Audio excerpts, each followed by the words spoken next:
कर्म पीते च मधुरं मधुरा स्मृतिश्च बुद्धिं प्रबोधय प्रभो मधुबोधशक्तिं विद्यां प्रयच्छ परमां परिभावयामि।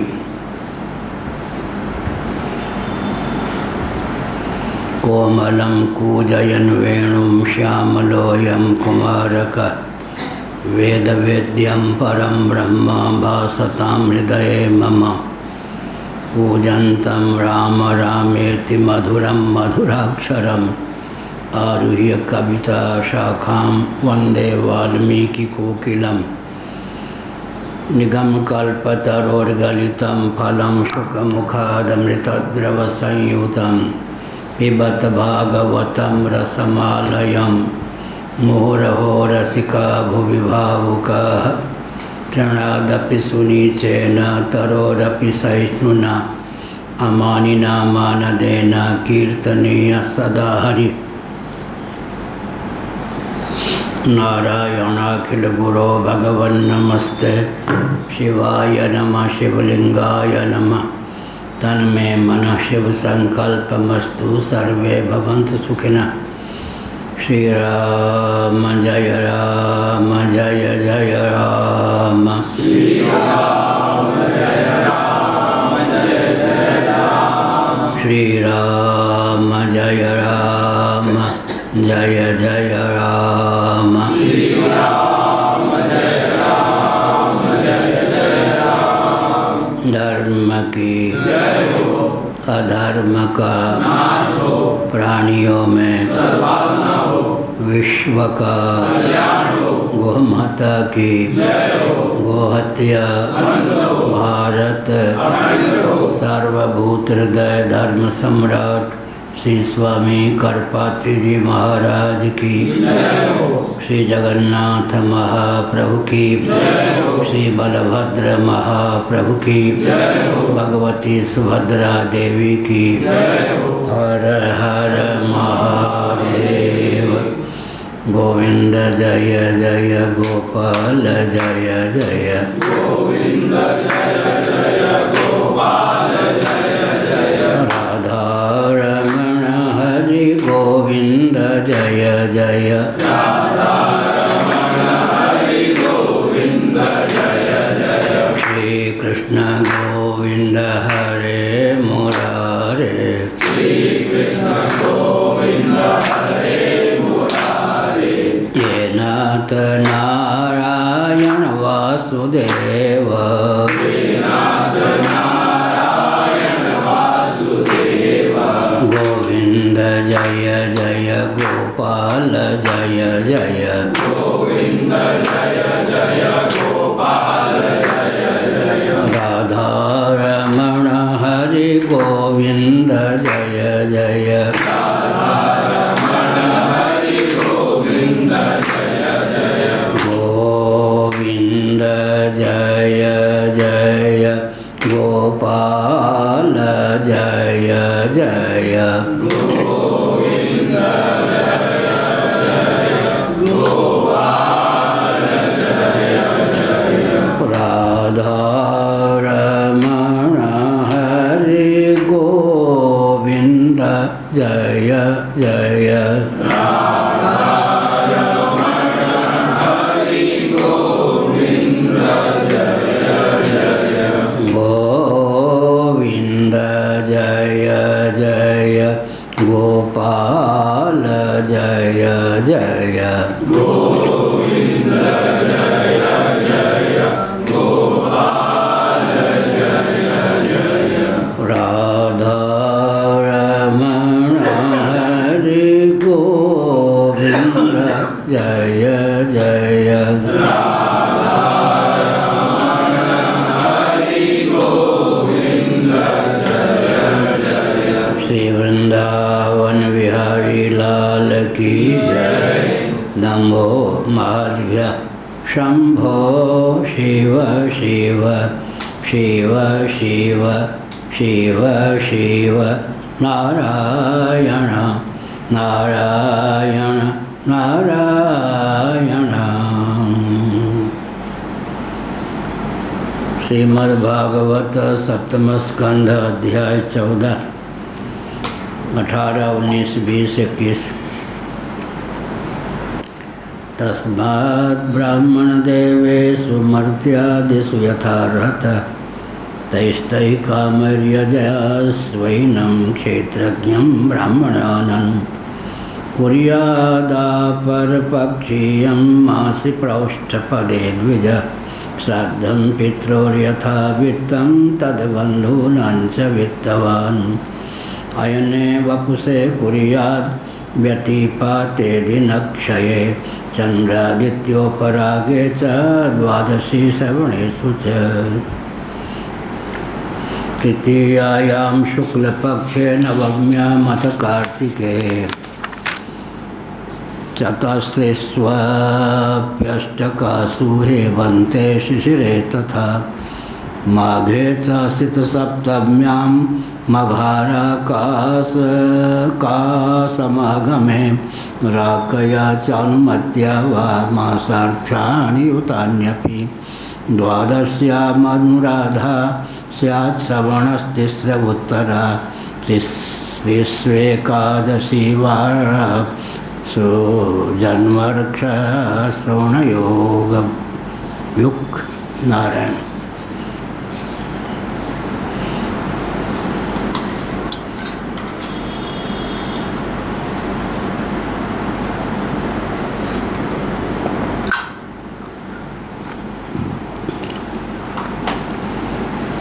देश काल और वस्तु तीनों रूपों में भगवत तत्व की ही स्फूर्ति है।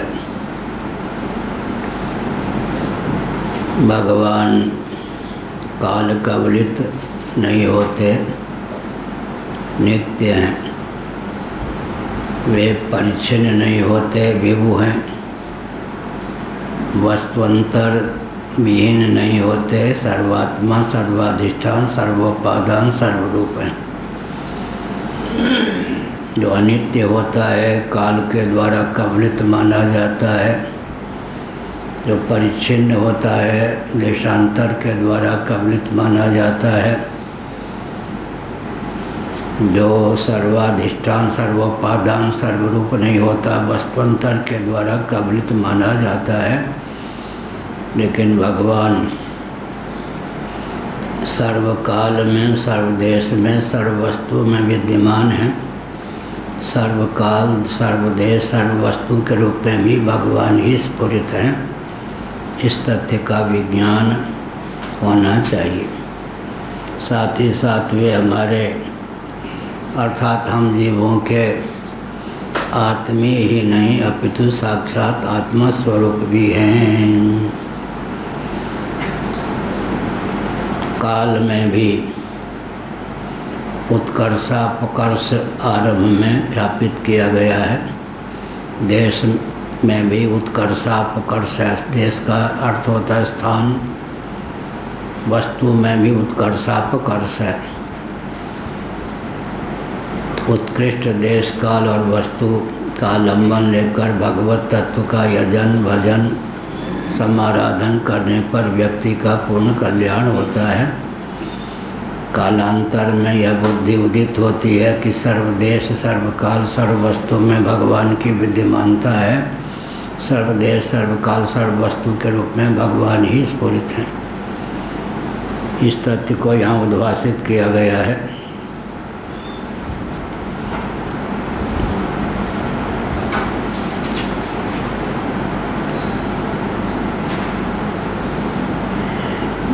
पहले कहा ब्राह्मण देवता मनुष्य आदि सभी प्राणियों में उनका उपयुक्त सामग्रियों के द्वारा विराजमान जो भगवान हैं, पूजन करे व्यक्ति सबके हृदय में अंतर्यामी रूप से विराजमान भगवान हैं। लेकिन देश विशेष काल विशेष वस्तु विशेष को भगवत गीता में विभूति के रूप में ख्यापित किया गया है। क्रियासार, वस्तुसार, देशसार, व्यक्तिसार का नाम ही विभूति है। भगवान बहुभवन सामर्थ्य संपन्न है, सर्वरूपों में भगवत तत्व की ही अभिव्यक्ति है। ऐसा होने पर भी सर्वत्र भगवत बुद्धि, सब में भगवत बुद्धि पहले कठिन है। अतः क्रियासार, देशसार, वस्तुसार, भावसार के रूप में भगवान की पहले भावना करनी चाहिए। वस्तुसार, क्रियासार, भावसार का नाम ही भगवत गीता में विभूति है। जो कुछ सामग्री भगवत कृपा से, पौरुष के प्रभाव से सुलभ हो, ब्राह्मण, देवता, मनुष्य आदि सभी प्राणियों में यथा योग्य वितरण करके अंतर्यामी रूप से जो परमात्मा तत्व सर्वत्र सबके हृदय में विराजमान है, उनकी समर्थता समझकर सबका उचित सम्मान करे, स्नेह, सुविधा और सम्मान सबको प्रदान करने का प्रयास करे। लेकिन विचित्र बात है, स्नेह, सुविधा, सम्मान पचाने की सब में क्षमता नहीं होती है। जो बहिर्मुख व्यक्ति होते हैं उनको सुविधा दो, स्नेह दो, सम्मान दो, देने वाले को मूर्ख ही समझते हैं। अपनी ओर से ध्यान रहे, सबको स्नेह, सम्मान, सुविधा प्रदान करना मानवोचित है, लेकिन पात्रता का ध्यान रखना आवश्यक है। इसलिए कहा ब्राह्मणों की प्रधानता क्यों है? भगवान की प्रथम अभिव्यक्ति का नाम ही ब्राह्मण है। सगुण साकार रूप में सर्वप्रथम भगवान से ब्रह्मा जी की ही अभिव्यक्ति हुई है, इसलिए ब्राह्मण या भगवान को भी ब्राह्मण्य देव कहते हैं। यद्यपि वर्णाश्रम व्यवस्था से श्रीमन नारायण अतीत हैं, लेकिन और प्रथम ब्राह्मण ब्रह्मा जी की उन्हीं से अभिव्यक्ति है, फिर भी जगत का पालन संरक्षण भगवान करते हैं, तो भगवान विष्णु भी स्वयं में क्षत्रियत्व का आरोप कर लेते हैं। और भृगु इत्यादि जो उनके पुत्र पौत्र कोटि प्रविष्ट हैं, उनको ब्राह्मण समझकर अपने से उत्कृष्ट समझते हैं। यहाँ लोक संग्रह की अद्भुत विधा है यह अभिप्राय। महापुरुषों की रहनी सहनी बहुत विचित्र होती है। ग्रंथों में लिखा है, भगवान श्रीमन नारायण ने ब्रह्मा जी को दायित्व दिया सृष्टि के उत्पादन का। साथ ही साथ कहा कि गुरुतर दायित्व मैंने आपको सौंपा है। उस दायित्व के निर्वाह में मेरी जहाँ कहीं सहभागिता की आपको अपेक्षा लगे, अपेक्षा कि यहाँ पर विष्णु साथ देते तो अच्छा था। एक पिता जैसे अपने पुत्र को आदेश देने में संकोच नहीं करता, वैसे ही मुझे पुत्र समझकर आदेश देने में संकोच मत कीजिए। क्या ब्रह्मा जी भगवान विष्णु को पुत्र मानेंगे? लेकिन यह महापुरुष की विशेषता होती है। ब्रह्मा जी भगवान श्रीमन नारायण के नाभि कमल से अभिव्यक्त भगव हैं, सर्वजीव घनात्मक, सर्वदेव घनात्मक हैं, स्वयंभू कहे जाते हैं। लेकिन गुरुतर दायित्व के निर्वाह में कहीं कोई कठिनाई आवे तो भगवान विष्णु उदारता पूर्वक कहते हैं, मेरा सहयोग लेने में कोई संकोच मत कीजिएगा, आदेश देने में कोई संकोच मत कीजिएगा। यह व्यवस्था की विशेषता होती है। अपने शिष्य को, अपने पुत्र को व्यक्ति व्यवस्था सौंपते हैं। अंत में पुत्र और शिष्य तो विवेकी होते हैं, फिर भी पिता गुरु कहते हैं जो गुरुतर दायित्व दिया गया है उसके निर्वाह में कहीं कोई कठिनाई हो तो मेरा भी प्रयोग बेखट के कर सकते हो, कर सकते हैं। यह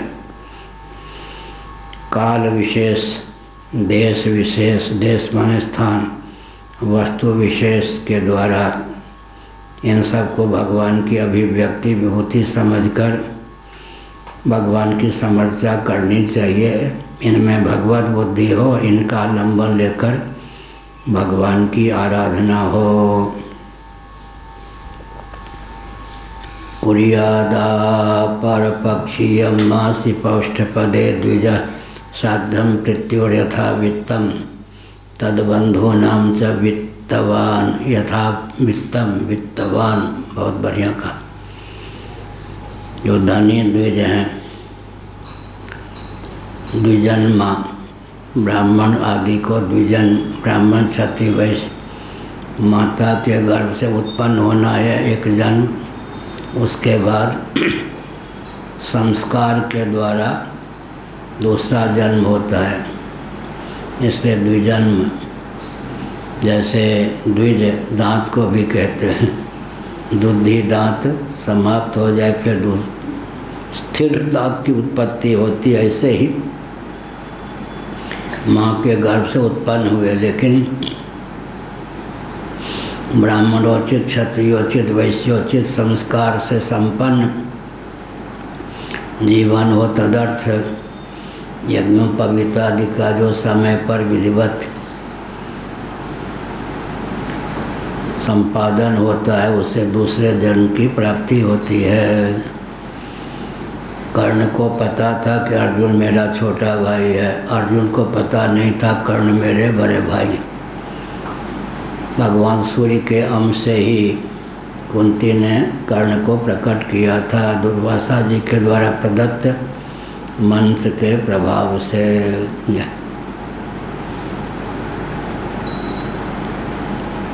दुर्वासा जी के द्वारा प्रदत्त मंत्र के प्रभाव से जब जब अर्जुन से पाला पड़ता, कर्ण को अंत में मुक्की खाने के लिए बाध्य होना पड़ता।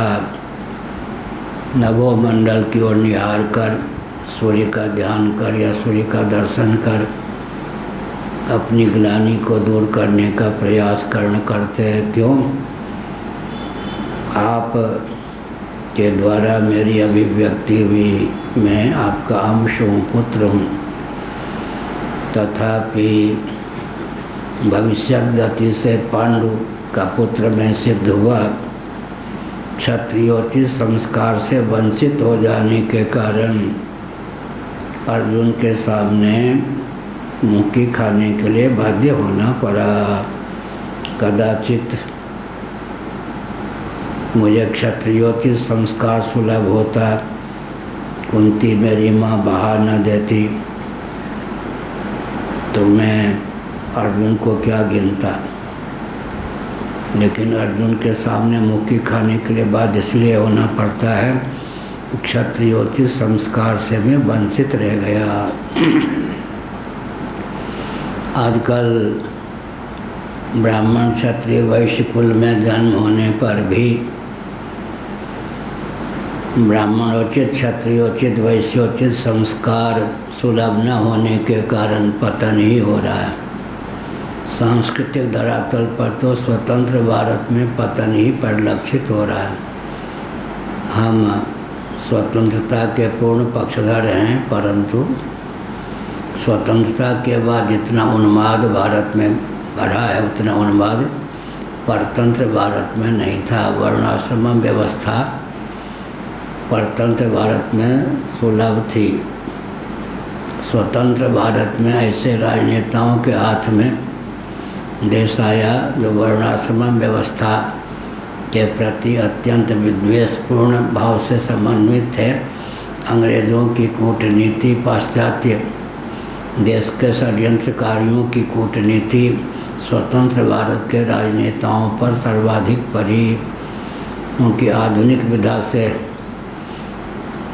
दाढ़ी खुजलाना तो दाढ़ी वालों का स्वभाव है, बहुत समय जाता होगा इसमें।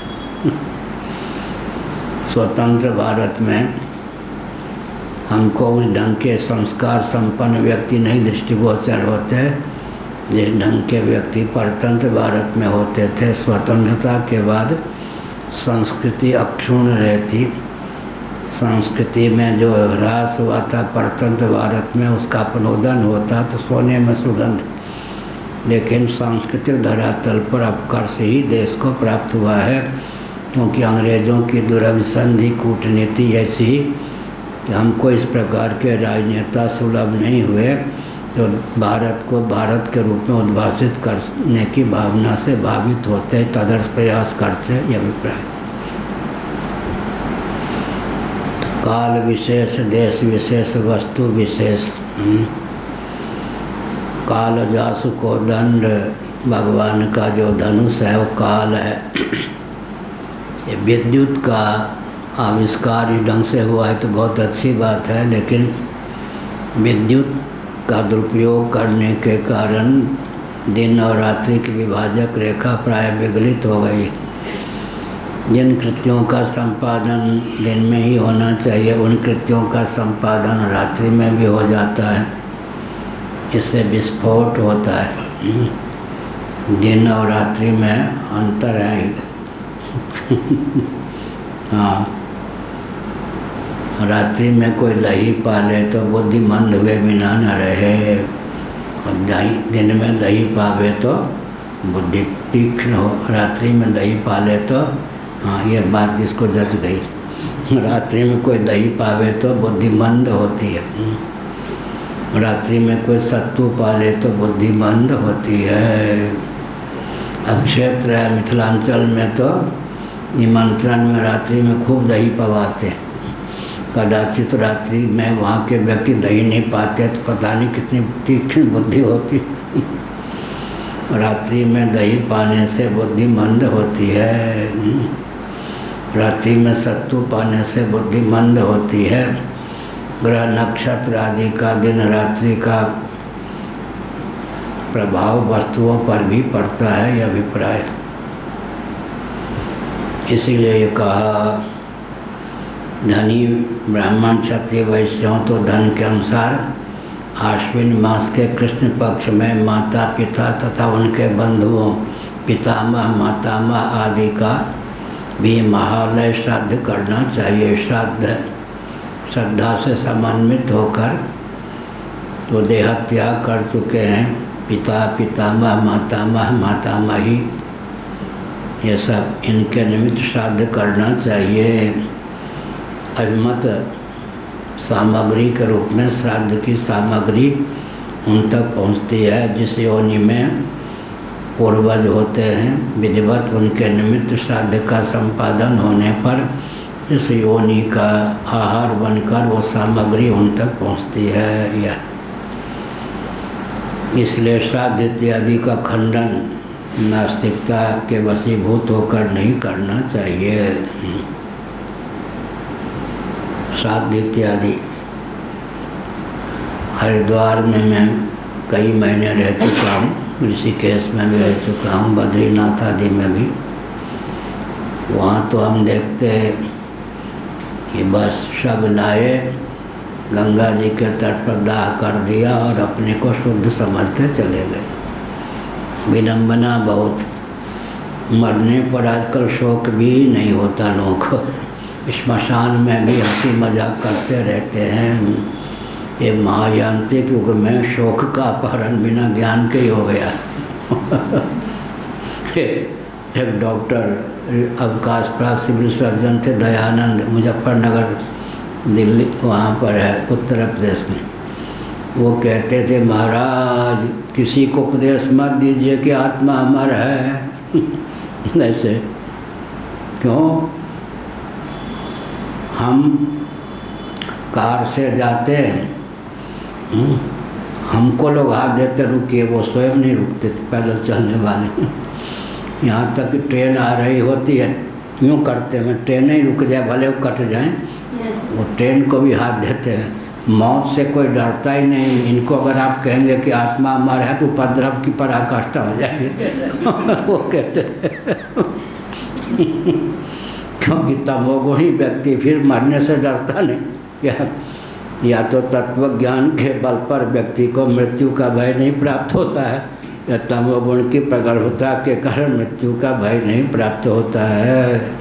इसलिए हमने संकेत किया कि श्राद्ध करना चाहिए। श्राद्ध से क्या होता है? जिस योनि में देहत्याग के बाद पिता पितामह मातामह मातामही आदि पहुँचे, उस योनि का आहार बनकर, उस शरीर का आहार बनकर वो सामग्री उनको प्राप्त होती है, वो तृप्त हो जाते हैं।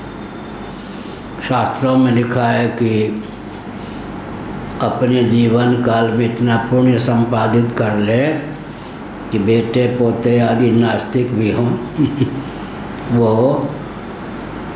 शरीर छोड़ने के बाद अपने पूर्वजों के निमित्त श्राद्ध आदि न करें तो अपने पुण्य के बल पर ही व्यक्ति आहार प्राप्त कर ले, नहीं तो पितर प्रतीक्षा करते हैं और बेटे पोते सब हो गए नास्तिक को, उनके निमित्त कुछ श्राद्ध इत्यादि करते नहीं, वो बहुत दुख पाते हैं। इसलिए वो इंदिरा गांधी का शासन था, इमरजेंसी पीरियड। उस समय पूज्य गुरुदेव ने काशी में कहा, श्रोता लगभग 250 होते थे, 200 नित्य श्रोताओं, बोलने पर भी प्रतिबंध है। इससे भयंकर कलयुग क्या होगा, स्वतंत्र भारत में भी बोलने पर प्रतिबंध। इसलिए इतना पुण्य कमा लो कि जब तक कलयुग रहे तब तक जन्म ना हो, कम से कम इतना पुण्य कमा लो क्या तत्व ज्ञान ना भी हो, इतना पुण्य कमा लो कि कलयुग की शेष आयु पर्यंत स्वर्ग में रहना पड़े। शासन ऐसा है कि हम लोगों को रहने योग्य वातावरण प्राप्त ही नहीं है। उनको जो बोलना होता था बोलते थे, फिर भी उन्होंने कहा बोलने पर भी प्रतिबंध, इससे अधिक अराजकता क्या होगी। कहने को स्वतंत्रता, नहीं तो परतंत्रता की पराकाष्ठा।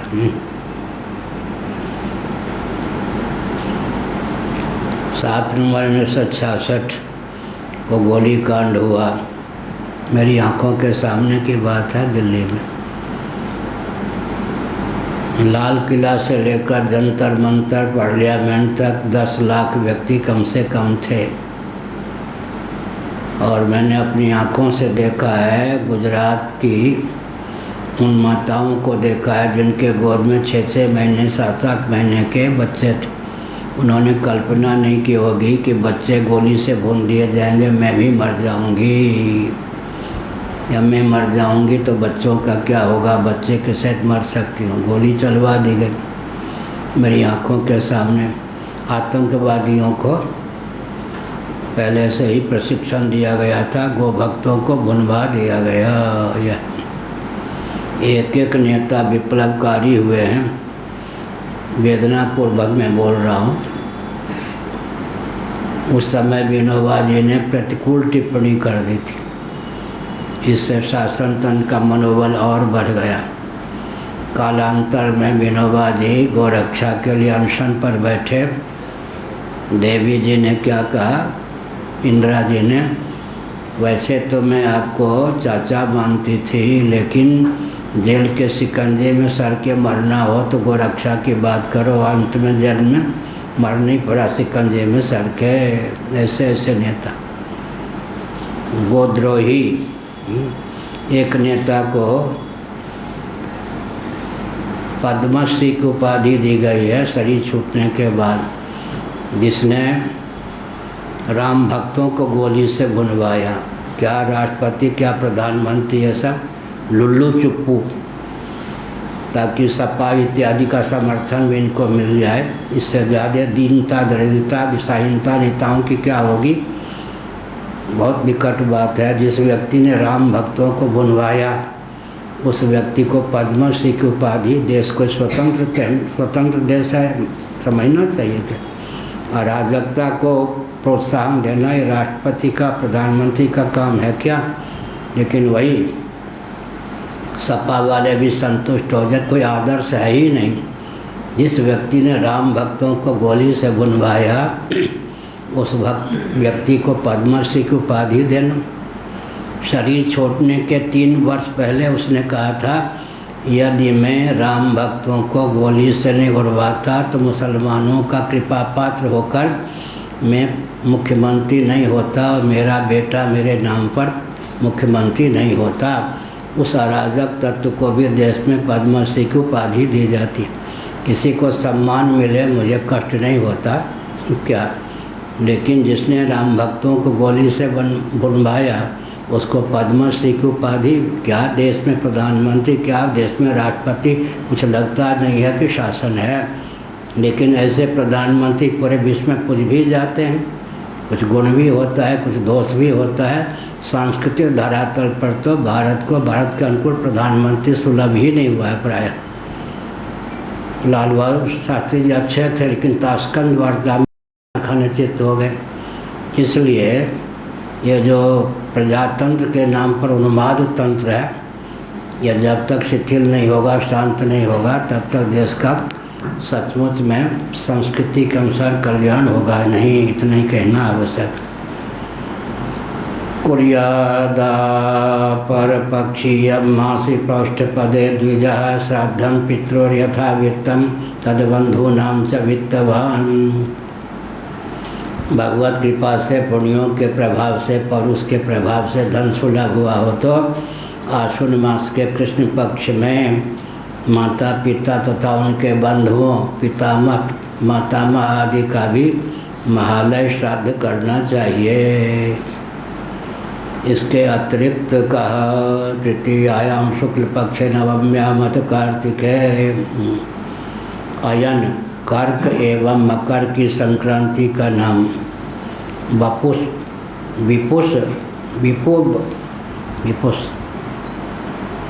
ये हुआ। विषुवे हाँ, विषुव माने तुला और मेष की संक्रांति, विषुव शब्द है। व्यतिपात, दिनक्षय, चंद्र ग्रहण, सूर्य ग्रहण के समय, द्वादशी तिथि, श्रवण नक्षत्र, धनिष्ठा नक्षत्र, अनुराधा नक्षत्र प्राप्त हो तो वैशाख शुक्ल तृतीया, जिसको अक्षय तृतीया कहते हैं, वृंदावन में तो बहुत उत्तम ढंग से त्यौहार होता है। भगवान के चरण कमल के दर्शन होते हैं। इसी प्रकार कार्तिक शुक्ला नवमी, अक्षय नवमी जिसको कहते हैं, अग्रहण माने मार्ग शीर्ष पक्ष, पौष मास, माघ मास और फाल्गुन, ये 4 महीने होते हैं। इनमें भी भगवान की आराधना करनी चाहिए विधिवत। माघे तसित सप्तम्यां राकासमागमे राकया चानुमत्या वा मासक्षाणि युतान्यपि द्वादश्याम् अनुराधा स्यात् श्रवणतिस्र उत्तरा त्रिस्येकादशी वासो जन्मक्षर श्रवण योगयुक्त तो एते श्रेयस कालानिणाम श्रेयो विवर्धना कुर्यात् सर्वात्मं नयितेषु श्रेयो मोघम यदायुषः येषु स्नानं जपो होमो व्रतं देवर द्विजार्चनं पितृदेवभूतेभ्यो यद्दत्तं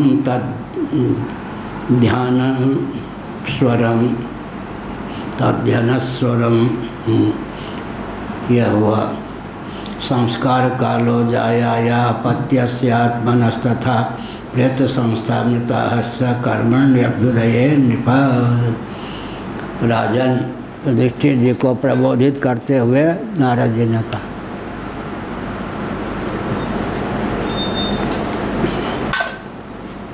नारायण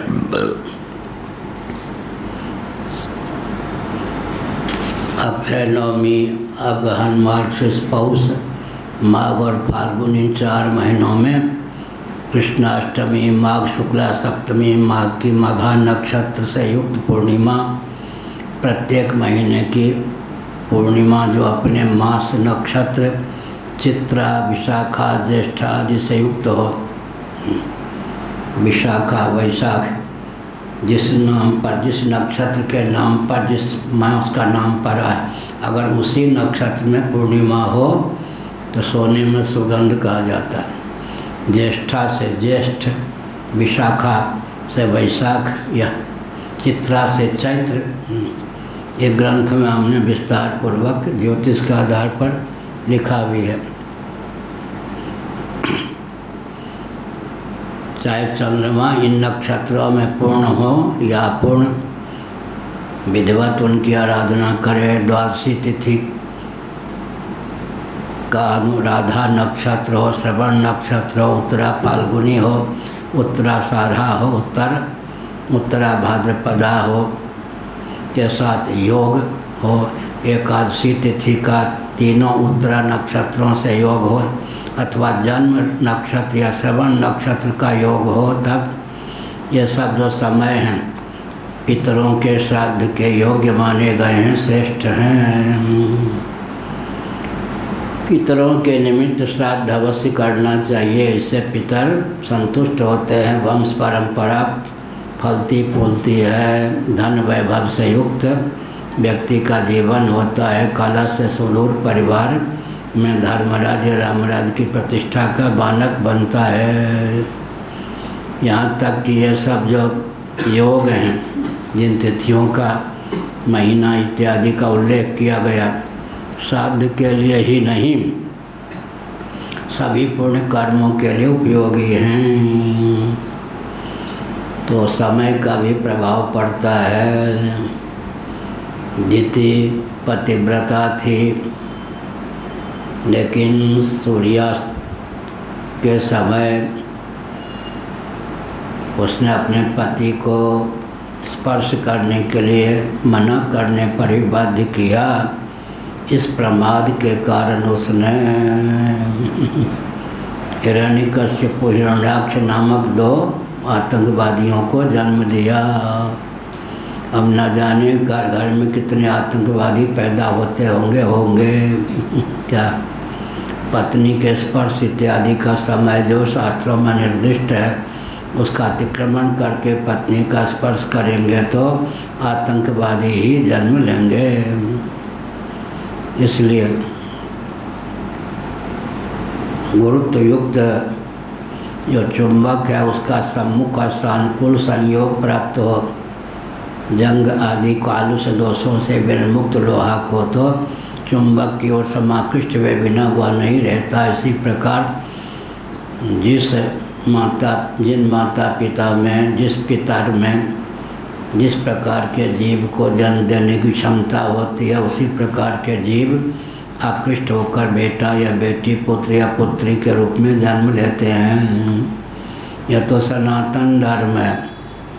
यहाँ तो देवियों को इतना बड़ा अधिकार प्राप्त है, वो चाहें तो राधा रुक्मिणी को भी, सीता जी को बेटी बना सकती हैं, पुत्री, भगवान राम कृष्ण आदि को भी पुत्र बना सकती हैं।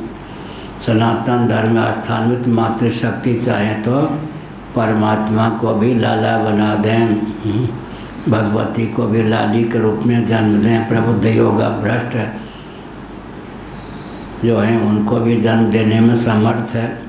इस प्रकार सनातन धर्म में देवियों का अद्भुत सौभाग्य प्राप्त है। बहुत बढ़िया।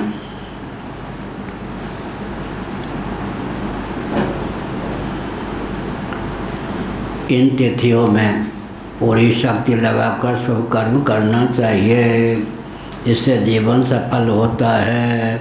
श्रेयो मोघम यदायुषः वर्यम, अमोघ जीवन की सार्थकता है इन तिथियों में, इन अवसरों पर अगर पुण्य कर्म संपादित किया जाता है तो पुण्य कर्म विशेष रूप से फलीभूत होते हैं, पर्याप्त फल को देने में समर्थ होते हैं।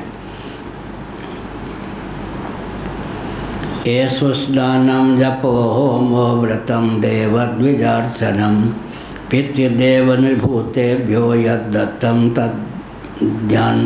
तद्ध्यानस्वरम यह का। ये जो शुभ संयोग हैं, इस प्रकार का योग बनने पर, बालक बनने पर स्नान करे, जप करे, होम करे, व्रत करे, देवता और ब्राह्मणों की पूजा करे, समर्चा करे, जो कुछ देवता पितर मनुष्य प्राणियों को समर्पित करने योग्य सामग्री उन्हें आस्थापूर्वक समर्पित करे तो फल अक्षय होता है, अर्थात पर्याप्त फल मिलता है। इसका मतलब वस्तु को विस्तृत करने की, एक को अनेक करने की क्षमता भी काल में है। काल विकसित करने में समर्थ है या नहीं? कहेंगे लोग कैसे? एक छोटा सा बीज भटका लेकिन काल के योग से पृथ्वी का संसर्ग प्राप्त करके विशाल वट वृक्ष का रूप धारण करता है। एक वट वृक्ष में कालक्रम से लाखों फल होते हैं, एक एक फल में अनेकों बीज होते हैं, तो विराट स्वरूप हो जाता है या नहीं? इसी प्रकार से समझना चाहिए, जैसे भूमि में बीज को वृक्ष, पत्र, पुष्प, फल के रूप में परिणत करने की क्षमता है, इसी प्रकार से पुण्य जो तिथियाँ होती हैं उनमें स्वल्प पुण्य को भी विकसित करने की, समृद्ध करने की क्षमता प्राप्त होती है। और जिस समय जो कार्य नहीं करना चाहिए उस समय उस कार्य का संपादन करने पर कालदास को दंड, फिर काल कुपित हो जाता है। या पृथ्वी के धारक तत्वों में काल भी है। पृथ्वी के जितने धारक तत्व हैं उनको विकृत और विलुप्त करने का व्यसन आजकल प्राप्त है विकास के नाम पर। एक तो इन राजनेताओं को पता ही नहीं पृथ्वी के धारक कौन तत्व। पूरे विश्व में विप्लव चल रहा है विकास के नाम पर। तुम्हारा बड़ा भाई सो रहा है विकास के नाम पे, सत्संग के नाम पे, वो पीछे देख रहा है कि उसके पिता तो नहीं देख रहे, आगे छोटा भाई है, पीछे पिता, दोनों देख रहे। विकास के नाम पर विप्लव चल रहा है या नहीं आजकल? क्या विप्लव है? ऊर्जा के स्रोत हैं पृथ्वी, पानी, प्रकाश, पवन। ये विकास के नाम पर अपने अत्यंत शुद्ध कुपित कर दिए गए या नहीं? चंद्रमा की सतह भी कई मीटर धंस गई है, विकास के गर्भ से विस्फोट निकल रहा है या नहीं? बहुत विचित्र बात है। स्मार्ट सिटी से भी संतोष नहीं हुआ मोदी जी को, तो कहना शुरू किया स्पिरिचुअल स्मार्ट सिटी। अब वो न स्मार्ट सिटी बोलते हैं न स्पिरिचुअल स्मार्ट सिटी। हमारा वक्तव्य उन तक पहुँच जाता होगा। महानगर को विकास का मापदंड माने या विनाश का, विचारणीय विषय है। महानगर को अगर विकास का मापदंड मानेंगे तो महानगर में व्यक्ति चाहता है गांव को छोड़ दूं, वन को छोड़ दूं, गांव को छोड़ दूं, नगर को छोड़ दूं, महानगर में आकर निवास करूं। वन का विलोप हो रहा है विकास के नाम पर। वन्य वनचर प्राणियों का विलोप हो रहा है, गाँवों का विलोप हो रहा है, ग्राम पशुओं का भी विलोप हो रहा है। महानगर में आकर बस गए। महानगर में न शुद्ध मिट्टी सुलभ है, न शुद्ध पानी सुलभ है, न शुद्ध प्रकाश सुलभ है, न शुद्ध पवन सुलभ है, न प्रचुर आकाश सुलभ है, न शुद्ध मनोभाव सुलभ है, न मुस्कान सुलभ है, न संयुक्त परिवार सुलभ। संयुक्त परिवार का विलोप महानगर में रहने पर होता ही है। कुलवधू सुलभ नहीं, कुलाचार सुलभ नहीं, कुलोचित आचार विचार सुलभ नहीं, कुलवर सुलभ नहीं, कुलदेवी सुलभ नहीं, कुलदेवता सुलभ नहीं, कुलगुरु सुलभ नहीं। तो बंटाढार हुआ या विकास हुआ?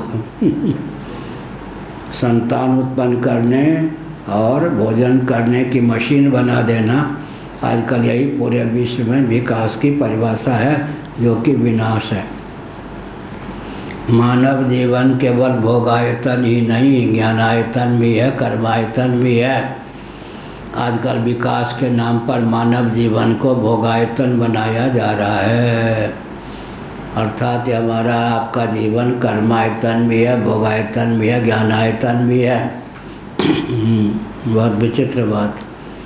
लेकिन इसको विलासिता के नाम पर, सुविधा के नाम पर क्या बनाया जा रहा है? धर्म का पहला लक्षण है धृति, है या नहीं? धृति का विलोप ही विकास का मापदंड है या नहीं? अब व्यक्ति का जीवन ही विनाश की ओर जा रहा है। सिरहाने के पास ही जल चाहिए, पाँव के पास ही शौचालय चाहिए, क्या ये सब सुविधाएं हैं। लेकिन होता क्या है, इन सुविधाओं के वशीभूत होकर क्या होता है जी, धृति दुर्बल होती जाती। और धृति दुर्बल होने पर जब धैर्य की पराकाष्ठा हो तो भगवत प्राप्ति का मार्ग प्रशस्त होता है। विकास के नाम पर तो मूलधन को ही विकृत किया जा रहा है। धृति की पराकाष्ठा हो, धैर्य की पराकाष्ठा हो, तब तो भगवत प्राप्ति का मार्ग प्रशस्त हो। और विकास के नाम पर व्यक्ति भी चाहता है, और उसी राजनीतिक दल को व्यक्ति अच्छा मानता है जो धृति का विलोप करने में विकास के नाम पर समर्थ हो। राजनेताओं का दायित्व है कि आप विकास के पक्षधर बने। राजनेता लोग बोलें, लेकिन ध्यान रखिए मानव जीवन की अपूर्वता का विघातक विकास न हो जाए।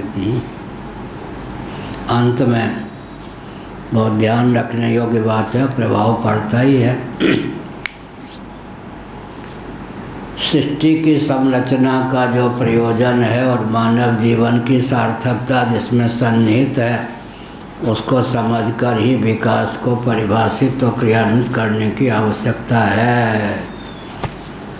सृष्टि की संरचना का जो प्रयोजन है, क्या कहा खंडेलवाल, सृष्टि की रचना का जो प्रयोजन है, मानव जीवन की सार्थकता जिसमें सन्निहित है, उसको समझकर ही विकास को परिभाषित और क्रियान्वित करने की आवश्यकता है। नेताओं को, प्रधानमंत्री आदि को कहना चाहिए, श्रोताओं, हम चाहें तो अधिक विकास कर सकते हैं, लेकिन आपके हित की भावना से, विश्व के हित की भावना से, राष्ट्र के हित की भावना से हम बोल रहे हैं, सावधान। ऐसे विकास का पक्षधर मत बनिए, ऐसे विकास का पक्षधर हमको भी मत बनाइए जिससे मानव जीवन की अपूर्वता ही विलुप्त हो जाए, सृष्टि की संरचना का प्रयोजन ही विलुप्त हो जाए। क्या हुआ? सृष्टि की संरचना का प्रयोजन क्या है? मानव जीवन प्राप्त करने का प्रयोजन क्या है? कल भी कहा था, श्रीमद् भागवत 10:87 बुद्धिन्द्रिय मन प्राणान जनानाम असजत प्रभो मात्रार्थम च भवार्थम च आत्मने कल्पनाय च। महासर के प्रारंभ में सच्चिदानंद स्वरूप करुणा वरुणालय सर्वेश्वर ने अकृतार्थ प्राणियों को कृतार्थता का अवसर प्रदान करने की भावना से उन्हें देहेंद्रिय प्राणांतकरण से युक्त जीवन प्रदान किया ताकि वे धर्म अर्थ काम मोक्ष संयक पुरुषार्थ चतुष्टय को सिद्ध कर सके। लंबा वाक्य हुआ है। तो इसका मतलब विकास को परिभाषित करने के पहले क्या ध्यान रखना चाहिए? सृष्टि की संरचना का जो प्रयोजन है, मानव जीवन की सार्थकता जिसमें सन्निहित है, उसको समझकर ही विकास को परिभाषित और क्रियान्वित करना चाहिए। सृष्टि की रचना का प्रयोजन बुरा न मानव होली है। विकास के नाम पर ऊर्जा के स्रोत पृथ्वी, पानी, प्रकाश, पवन अत्यंत कुपित, मलिन, क्षुब्ध हो गए। दूसरी बात है कि विकास के नाम पर देहेंद्रिय प्राणांतकरण की क्षमता ही विलुप्त हो गई। मोक्ष मार्ग पर चलने योग्य बल और वेग ही शांत हो गया। इसलिए एक विचित्र बात हुई, गोवंश को विकृत विलुप्त करने का मार्ग प्रशस्त हो रहा है या नहीं? पृथ्वी के जितने धारक हैं सबको विकृत विलुप्त करने का मार्ग प्रशस्त हो रहा है। गोभी विप्रैश्च सदाचार संयम संपन्न वेदज्ञ ब्राह्मण पृथ्वी के धारक हैं। उन ब्राह्मणों को भी गाली दे देकर उनको विकृत विलुप्त करने का प्रयास चल रहा है। यहीं सोने का अवसर मिलता है इनको। विमल जी हैं, गोभिर विप्रैश्च वेदैश्च, पृथ्वी के धारक वेद हैं। वेदों को गणरीय का गीत क्या क्या कहकर उनके प्रति भी अनास्था उत्पन्न कर दी गई। ब्राह्मणों की रचना गरड़िए के गीत क्या क्या कहकर गोभिर विप्रेत से वेद तो सती भी क्लब इत्यादि के माध्यम से सती साध्वी देवियों के भी शील के अपहरण का विकास के नाम पर मार्ग प्रशस्त हो रहा है। सती भी सत्यवादी भी झूठे लेना झूठे देना झूठे भोजन झूठ चबेना। तुलसीदास जी की भावना रहती है कोई ऐसी पंक्ति की रचना न करूं जिसमें रा या मो का सन्निवेश न हो। राम एक व्यक्ति हंसाने के लिए कहा कि किसी व्यक्ति ने वो लंका में राम राम कह रहा था। राम राम क्या बोलते हो? राम माने रावण, म माने मंदोदरी। हाँ हाँ जपा करो। क्या कहा? राम राम हमारे राज्य में क्या बोलते हो? राम आपका यशोगान है। रा का अर्थ है रावण, मोह का अर्थ है मंदोदरी। हाँ तब जपा करो। तो हमने क्या संकेत किया? ये कोई विकास थोड़े हुआ है, विनाश। सृष्टि की संरचना अभी क्या स्थिति हो गई? धर्म के नाम पर धर्म नहीं, अर्थ के नाम पर अर्थ नहीं, काम के नाम पर पिशाच वृत्ति है, मोक्ष के नाम पर मोक्ष नहीं। भगवत कृपा से जो मुक्त हो गए हो जाएं। पुरुषार्थ चतुष्टय विहीन भारत और विश्व की संरचना विकास के नाम पर कर रहे या नहीं राजनेता लोग? धर्म विहीन, अर्थ विहीन, काम विहीन, मोक्ष विहीन विकास क्या काम करेगा? विनाश है या नहीं? इसलिए सृष्टि की संरचना का प्रयोजन है अकृतार्थ प्राणियों को कृतार्थता का अवसर प्रदान करना। धर्म अर्थ काम मोक्ष। समय हो गया, परिभाषा भी कर दें। अर्थ का अर्थ क्या होता है? अर्थ की परिभाषा क्या की जा सकती है? परम अर्थ जो परमात्मा हैं उनकी अभिव्यक्ति आकाश, वायु, तेज, जल, पृथ्वी और पार्थिव प्रपंच का नाम अर्थ है। इससे बढ़िया अर्थ की परिभाषा क्या होगी? अंग्रेजी वाले पृथ्वी को अर्थ कहते ही हैं। परम अर्थ परमात्मा की अभिव्यक्ति आकाश का नाम अर्थ है, वायु का नाम अर्थ है, अग्नि का नाम अर्थ है, जल का नाम अर्थ है, पृथ्वी का नाम अर्थ है, पार्थिव वृक्षादि का नाम अर्थ है।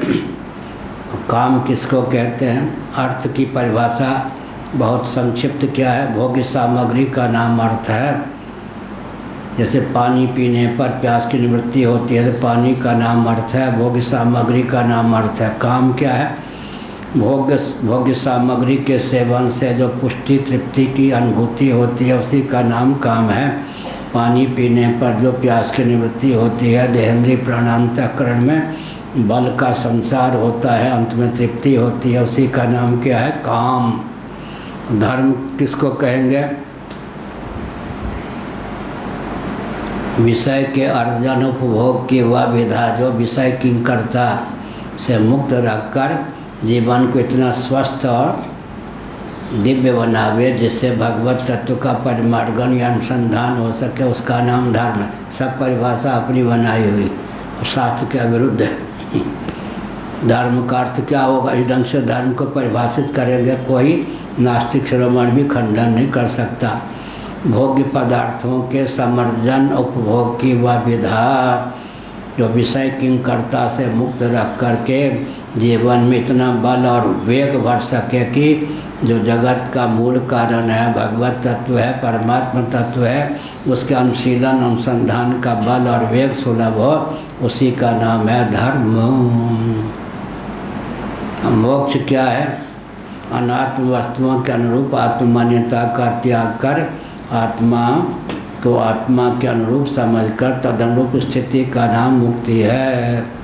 अथवा सर्वाधिष्ठान सर्वोपादान ही आत्म तत्व में हूँ, मेरा उल्लास विलासी जगत है, इस प्रकार का चंचल निश्चय का नाम मोक्ष है।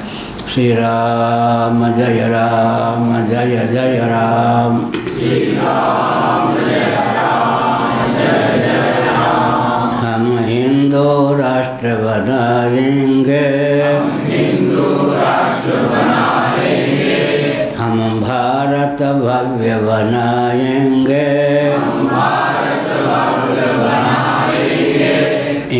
सर से मान सर तक, भारत बृहद बनाएंगे, हम भारत भव्य बनाएंगे, हम हिंदू राष्ट्र बनाएंगे, स्वस्तिक चिह्नित सूर्य अंकित, केसरिया ध्वज लहराएंगे, केसरिया ध्वज फहराएंगे, वंदे मातरम, हम हिंदू राष्ट्र बनाएंगे, मुसलमान आदि कहाँ जाएंगे? सबके पूर्वज सनातनी वैदिक आर्य हिंदू थे। मोहम्मद साहब के पूर्वज कौन थे? ईसा मसीह के पूर्वज कौन थे?